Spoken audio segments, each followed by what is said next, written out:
ඔබ සරස්වතී මෑණියන්ට බොහෝ සෙයින් ගෞරවයක් දක්වන කෙනෙක් නම් උන්වහන්සේගේ පීඨ බැල්ම ආශිර්වාදය ප්‍රාර්ථනා කරන කෙනෙක් නම් උන්වහන්සේටත් පවිත්‍රභාවය පළමු කොට තියලා තමයි කටයුතු කළ යුත්තේ. විශේෂයෙන්ම සඳහන් කරන්න ඕනේ ගණ දෙවියන්ට ශිල්ප ශාස්ත්‍ර කියලා දුන්නේ සරස්වතී මෑණිය. ගණ දෙවියන්ගේ නැන්දනී හැටියට තමයි නැන්දා කියලා තමයි පොත්පත්වල සරස්වතී මෑණිය ගැන සඳහන් වෙන්නේ.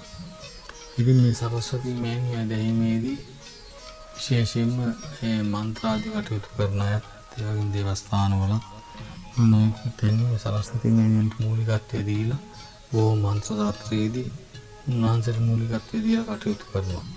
ශිල්ප ශාස්ත්‍රයේදී තේමයි. මොකද ශිල්ප ශාස්ත්‍ර වලට අධිපති වෙන්නේ සරස්වතී මෑණිය.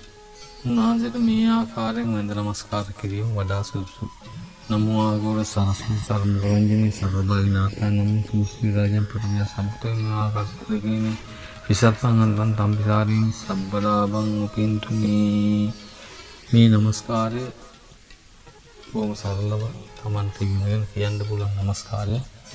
ඒ වගේම තමයි සරස්වතී මෑණියන්ගේ පීඨ ලැබන අය, පීඨ බලාපොරොත්තු වෙන අය විශේෂයෙන්ම ඔය සංගීත කලාව, ඒ වගේම නැටුම් කලාව කරන අය සරස්වතී මෑණියන්ගේ ආශිර්වාදය ප්‍රාර්ථනා කරනවා. ඒ වගේම විශේෂයෙන්ම විභාග කටයුතු වලදී උන්වහන්සේට මූලිකත්වයක් දීලා බොහෝ දෙනෙක් උන්වහන්සේගේ ආශිර්වාදය ප්‍රාර්ථනා කරනවා.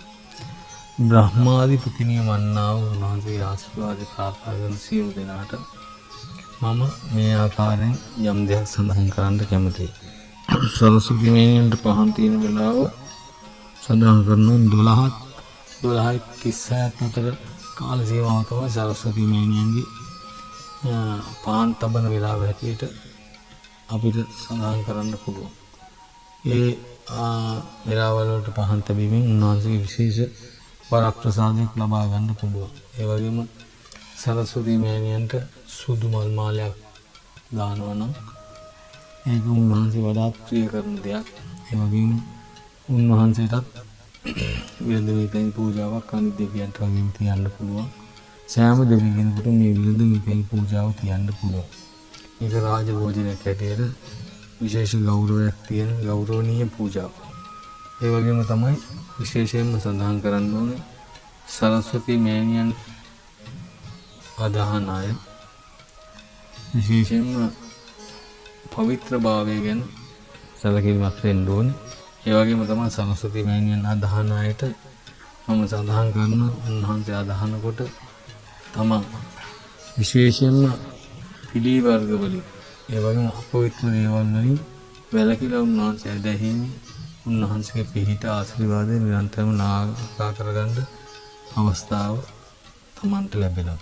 ඒ වගේම දරුවන්ට උනත් ඒ වන්දනාමාන කටයුතු පුරු කරවීම, ඒ වගේම ස්තෝත්‍රයක් වගේ දෙයක් නිරන්තරයෙන් පුරු කරවීම වඩා සුදුසුයි. මම දන්න ඉහළම ස්ථානවල සිටිනා වූ යම් අය උන්වීර වසර ගණනාවක් ඉස්සර දකලා තියෙනවා. ඒ සරස්වතී මෑණියන්ගේ ස්තෝත්‍ර කටපාඩම් කරගෙන ඒව නිරන්තරයෙන් භාවිතා කරපුවා ඉහළ ස්ථානවල හැදිලා තියෙනවා. මගේ අත්දැකීම් වලින් මම දැකලා තියෙනවා. ඒක මේ කවුරුත් කියලා නෙමෙයි. ඒගොල්ලන්ටම හිතිලා ඒගොල්ලොම ඒක තමන් හදවතින් කරගෙන ආපු දෙයක්. පුද පූජා කියනට වැඩිය ඒගොල්ලෝ මම දන්න තරමින් භාවිතා කරලා මේ ස්තෝත්‍ර නිරන්තරයෙන්ම උදේ නැගිටලා රාත්‍රියේ නිින්දට යනකොට මේ ස්තෝත්‍ර භාවිතා කිරීම උන්වහන්සේ විශේෂ වරප්‍රසාදයක් ලබා ගන්න පුළුවන්. ඒ වගේම අපි විසුත්තන් වල මේ සරස්වතී මෑණියන්ගේ ස්වරූප තියලා ඒ ප්‍රතිමාවල් තියලා එහෙම වන්දනාමාන කටයුතු කිරීමට අවශ්‍ය නැහැ. මොකද එහෙම කිරීමෙන් ඇති වෙන්නේ දේව පිහිටක් නෙමෙයි දේව දෝෂයක්. ඒ වගේම ඔය නොයෙකුත් තැන්වල අපිරිසුදු තැන්වල පහම්මාලා තැවීමේදී ඒ පහම්මාලා බාර ගන්න උන්වහන්සේලා යම් කිසිවෙක්පත් කරන්නේ නැහැ. මොකද මේ පහම්මාලා වලට නොයෙක් ආකාරයේ භූත කොටස් ආදේශ වීමෙන් නැති කරදර වෙනවා.